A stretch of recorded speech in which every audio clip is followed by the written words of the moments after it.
अस्सलामु अलैकुम वरहमतुल्लाहि वबरकातुहु। अल्हम्दुलिल्लाहि रब्बिल आलमीन वल आक़िबतु लिल मुत्तक़ीन वस्सलातु वस्सलामु अला सय्यिदिल अंबियाइ वल मुरसलीन व अला आलिहि व सहबिहि अजमाइन। अम्मा बाद फ़क़द क़ाल अल्लाह तबारक व तआला फ़ी किताबिहिल मजीद अऊज़ु बिल्लाहि मिनश शैतानिर रजीम बिस्मिल्लाहिर रहमानिर रहीम। या अय्युहल्लज़ीना आमनू ला तत्तखिदुल यहूदा वन नसारा औलियाअ बअदुहुम औलियाअ बअद व मन यतवल्लहुम मिनकुम फ़इन्नहु मिनहुम इन्नल्लाहा ला यहदिल क़ौमज़ ज़ालिमीन।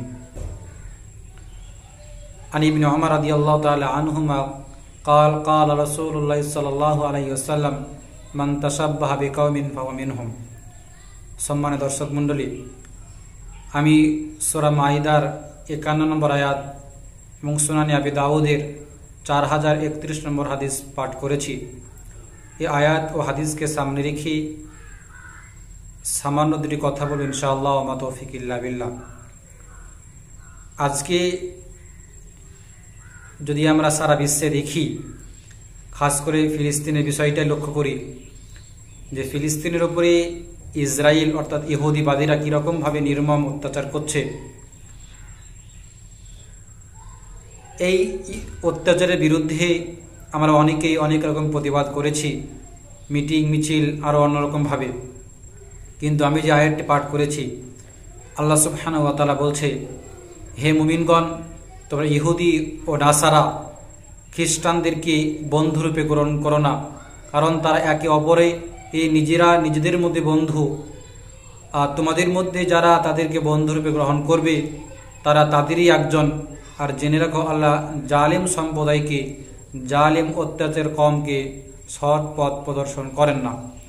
তাহলে আল্লাহ সুবহানাহু ওয়া তাআলা এখানে ঈমানদারদেরকে ডাক দিয়ে বলছে যে তোমরা ইহুদি নাসারা অর্থাৎ ইহুদি খ্রিস্টানদেরকে তোমাদের বন্ধুরূপে গ্রহণ করো না।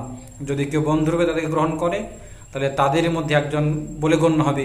যদিও সে মুসলমান নিজেকে দাবি করে, তারপরেও সে ইহুদিদের মধ্যে একজন কিংবা খ্রিস্টানদের মধ্যে একজন, যেহেতু সে তাদেরকে বন্ধুরূপে গ্রহণ করেছে বলে। নবী সাল্লাল্লাহু আলাইহি সাল্লাম হাদিসের মধ্যে বলছেন যে মান তাশাব্বাহা বিকাওমিন ফাহুয়া মিনহুম, যে ব্যক্তি কোনো কওম কোনো জাতির সঙ্গে সাদৃশ্য রাখবে, তাদের সঙ্গে মিল রাখবে, সে তাদেরই মধ্যে একজন।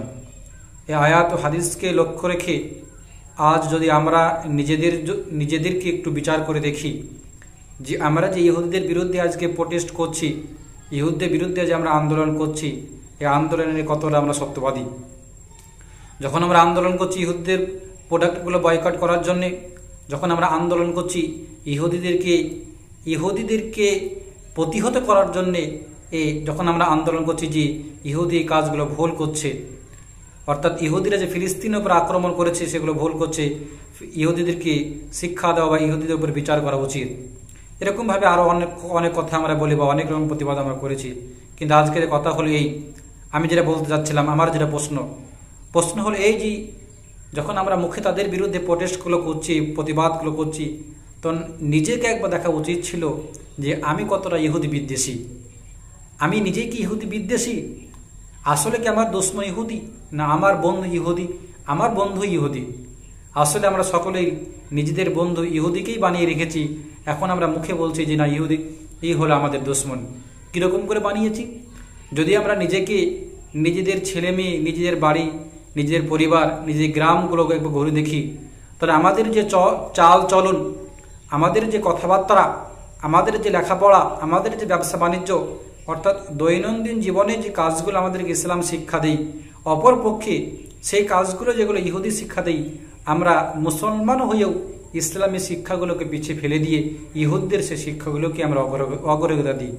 অর্থাৎ ইহুদিদের এর পোশাকগুলো আমাদের পছন্দ হয়, ইসলামী পোশাকগুলো পছন্দ হয় না।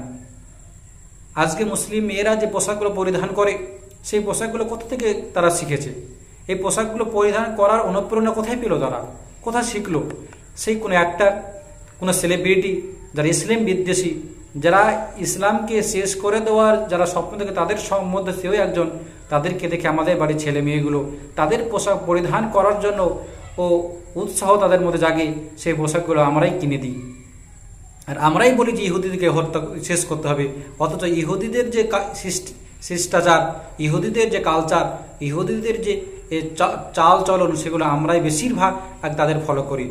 কিন্তু আমি একজন মুসলিম হিসাবে, আমার একজন মুসলমান হিসাবে আমরা কিন্তু ইসলামকে অতটা ফলো করতে পারিনি যতটা ফলো করা উচিত ছিল, বা যতটা আমরা ইহুদি বা ইসলাম বিদ্বেষীদেরকে ফলো করি দৈনন্দিন জীবনে, অতটা আমরা ইসলামকে ফলো করি না।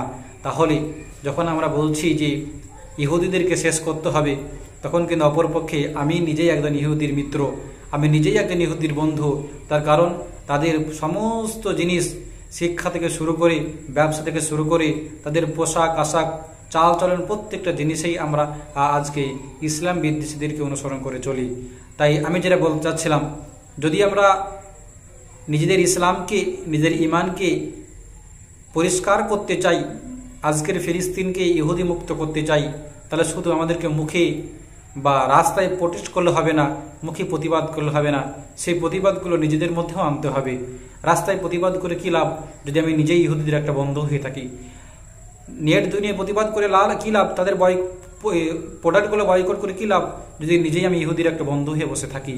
তাহলে আসি নিজেরাই প্রথমে নিজেদের বাড়ি থেকে, নিজেদের মধ্য থেকে ইহুদিকে বয়কট করার চেষ্টা করি। ইসলাম বিদ্বেষী যারা আছে তাদেরকে বয়কট করার চেষ্টা করি। প্রত্যেকটা ক্ষেত্রেই যেন আমাদের এর নমুনা নবী মুহাম্মদ সাল্লাল্লাহু আলাইহি ওয়াসাল্লাম হয়, আমাদের এর আখলাক যেন ইসলামী এই বলে দেওয়া আখলাকের মতো হয়। কারণ আমরা মুসলমান, আমরা চলবো ইসলামের মতে, আমরা কোনো ব্যক্তির মতো চলবো না। তাই আমাদের উচিত যে আমাদের প্রত্যেকটা মুহূর্তে ইসলাম বিদ্বেষীদের পথকে অবলম্বন না করে, তাদের পথকে ঘৃণা করে ইসলামী পথকে আমরা অবলম্বন করি। আশা করা যায় আল্লাহ সুবহানাহু ওয়া তাআলা তার পথ অবলম্বন করার মাধ্যমে আমাদেরকে নাজাত দিতে পারে। তাই প্রথমে আমরা রাস্তাঘাটে এখানে ওখানে না নেমে নিজেদের মধ্যে থেকে পরিবর্তন শুরু করি।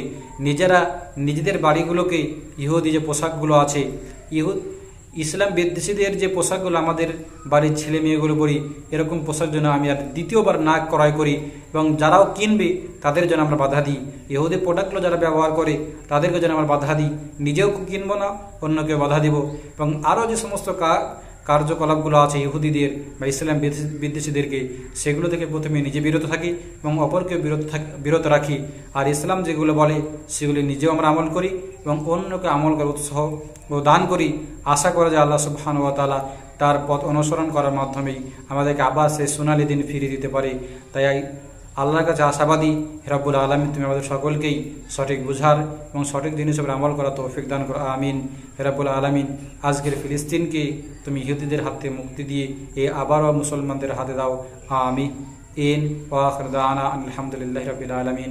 আসসালামু আলাইকুম ওয়া রাহমাতুল্লাহি ওয়া বারাকাতুহু।